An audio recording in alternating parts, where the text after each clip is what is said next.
Plaintiff Jake Ryan says after he won a $1 million lawsuit, he was happy to lend his sister money to buy a boat. But when Jake ended up in jail, she stole his belongings. Now he's out and suing her for $5,000.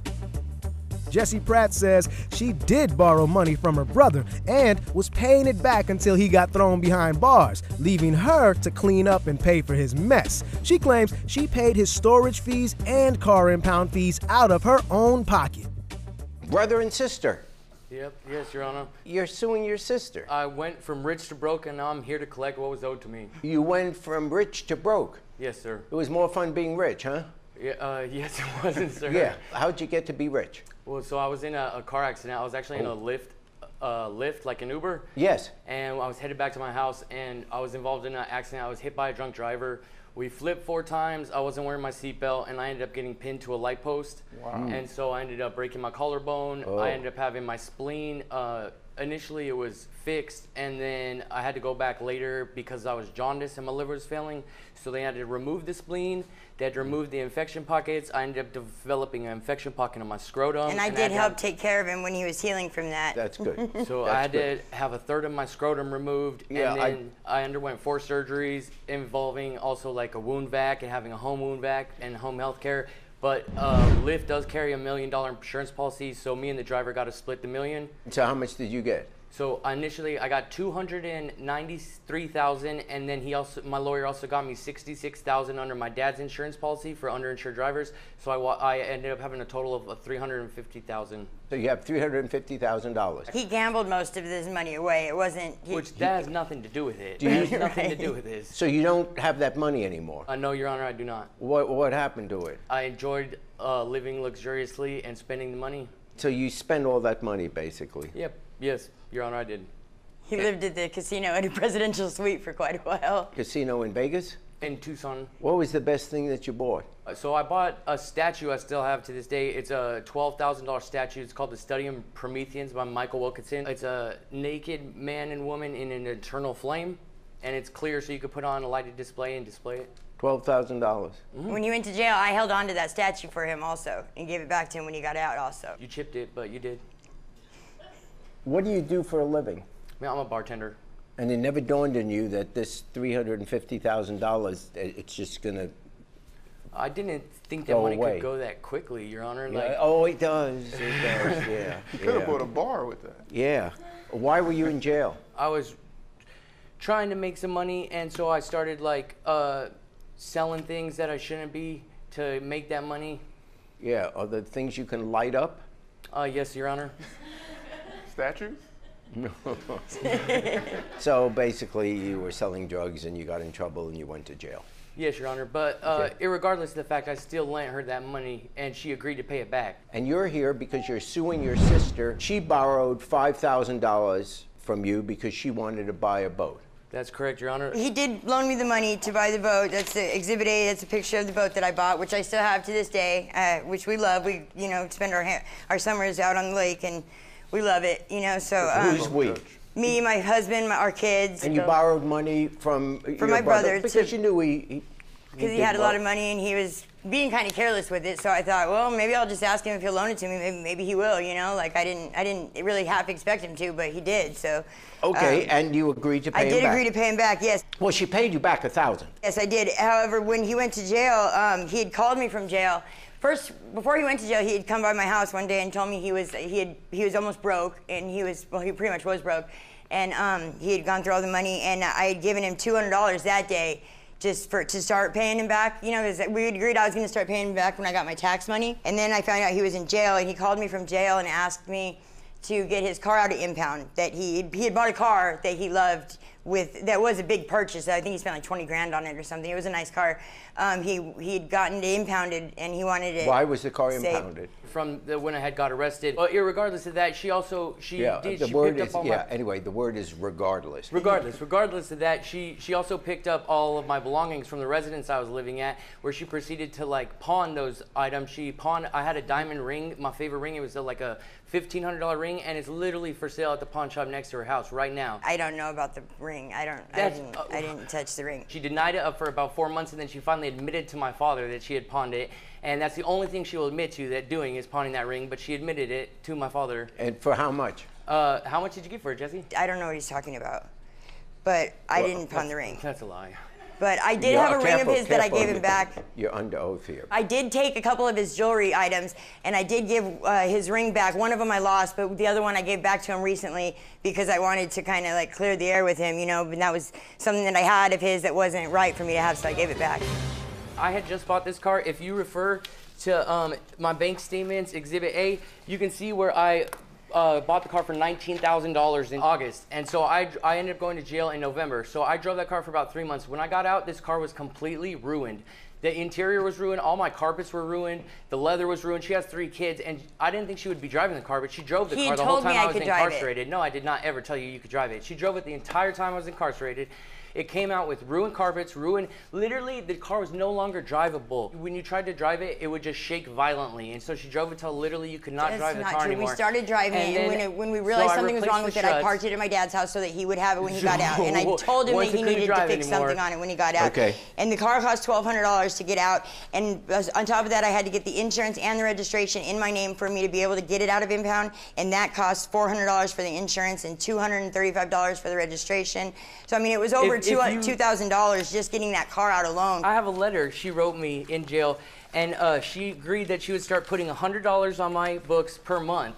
And that lasted 1 month, Your Honor, and then literally month 2, she quit answering my calls. Just on the loan, not on all the other things you did, he did, you did. That aside, on the actual loan for the boat, why do you not owe him? Well, I felt like the money that I used to get his car to impound, I had verbally told him that when he called me to get it out. I said, okay, so the money that I owe you, we're going to use this money towards getting your car. Okay, and what did he say to that? Yes, please get my car out. Okay, when you called her, could you please go and get my car out of the impoundment lot? You agreed that that could be put against what she owes you on the boat. No, I did not agree to that. Under what theory would you call and say, could you, because it's going to be over $1,000, could you just pay to get my car out? She had gone to jail before previously, and I literally watched her stuff, I protected her stuff, and so I just figured she would do that for me. That's not like, hey, can you lend me $10 or, you know, this is a couple of $1,000. How much was it to get out of the impoundment lot? I didn't even know. How much was it? A little over $2,000 total. A little over $2,000. It was $1,200 just from the lot, but like I said, I had to get the insurance, the registration. So to get it out of the lot was $1,200. Yes. You're asking me to believe that asking her for $1,200, there was no implication that you would pay her back once you're out of jail. She wrote me a letter, just one letter when I was in there the whole time, and she did say something about she would keep a record of all these expenses she incurred, and she would mail them to me in the next letter she wrote me. Mind you, I never got a letter to. When you asked her to get the car out of the lot, it was of a sufficient amount of money that the implication, even by what you're telling me now, is that you would make her whole on that amount of money to get the car out. So I am going to deduct that $1,200. Now, I know you spent other money for him, but if there's going to be a replacement, like instead of paying you back, can I do this for you? Or can I buy you that? He has to agree to it. It was just a verbal thing that we said to each other. Well, there's no proof of that. So he is entitled to be repaid the loan that you agreed to repay. I am reducing the $1,200, taking $1,200 off the original $5,000 loan, because the implication was that he did agree that that would be deducted. In fact, he even said so here. So therefore, I find for the plaintiff in the sum of $3,800. Thanks, guys. I mean, I still love him, and I hope we can move on from here, you know, put this behind us now. It was not a good feeling to be in jail, and after doing all this and lending her money and helping her with everything, for her to, first of all, not write me again, and then to say that I'm not allowed to call her house and not allowed at her house when I'm get out of jail, that was just kind of crazy. Eugene Sistrunk says he knew his former friend had fallen on hard times and let her move into his new apartment in exchange for her paying half the rent. But he sent her packing after she didn't pay. He's suing for $2,120 for unpaid rent. Defendant Maya Bell says her name was never on the lease, so she doesn't owe him anything. Eugene, you are suing Maya for $2,120 for unpaid rent. Basically, she owes me 7 months of back pay rent. She's a sugar baby who has a sugar daddy who never has any sugar money, so I'm not understanding what's going on. Yeah. That doesn't add up. Sounds so. like a diabetic to me. Yeah, so what's going on? Kind of messed up our friendship. We've been friends for a pretty long time, and with that situation, it kind of messed everything up. You had an apartment? Yes, sir. We basically decided that we were going to go ahead and get an apartment together. Okay. Because she's basically like an adult entertainer. We decided that, you know, Stripper. inside her... Exotic dancer. She was doing her thing, and like I said, instead of doing it in a hotel, you know, you can come stay in a house. And you would split the rent? Yeah. How much was the rent a month? $605. So for this $605 a month apartment, how much did you charge her a month for living there? We were going to split it straight down the middle, so that would have been basically, you know, $302.50. You're saying she lived there for 7 months? Correct. And for those 7 months, she would owe $305 or whatever a month. Yeah. So what about that? For instance, my name is for when it's not on the lease. On the lease agreement, I did not agree to sign any paperwork. When I actually initially brought about the situation of him for me to come stay with them, he didn't say anything about me having to pay. He didn't say anything about me having to do any type of basically money situation to where I was having to pay him for me being there at all. We didn't discuss any of those things. If someone says you can live with me for, as it turned out, 7 months, wouldn't you expect to, you know, split the rent with him? I mean, how is it fair that he pays all the rent and you live there for free? I was paying him initially. I was giving him money for, you know, how much were you giving him? I was giving about $200, you know, weekly. That's a lot. Since I made money. I make money. I have money. Yes. I have money. I'm just not going to give him what he's saying I owe him, because I don't owe him anything. Why do you think you don't owe him? Because he knew the situation I was going through, dealing with my transition, dealing with the family situation. I did not have any type of stability. That's a lot. And he offered me, you know, a place to come lay my head. So I initially took the offer. Who's not going to take the offer?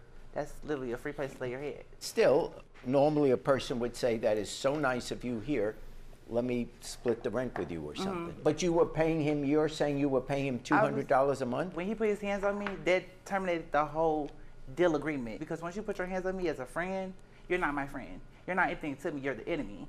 At the same time being, I'm not going to deal with you. So I removed myself from the situation. Why did he put his hands on you? The night before, we had went out for his birthday. And he had got like drunk, you know, drinking. Yeah. Drink after drink after drink after drink. I came home drunk. I had came home from a good night out with my friends or whatever. I came home to see a red eviction notice on my door. Ooh.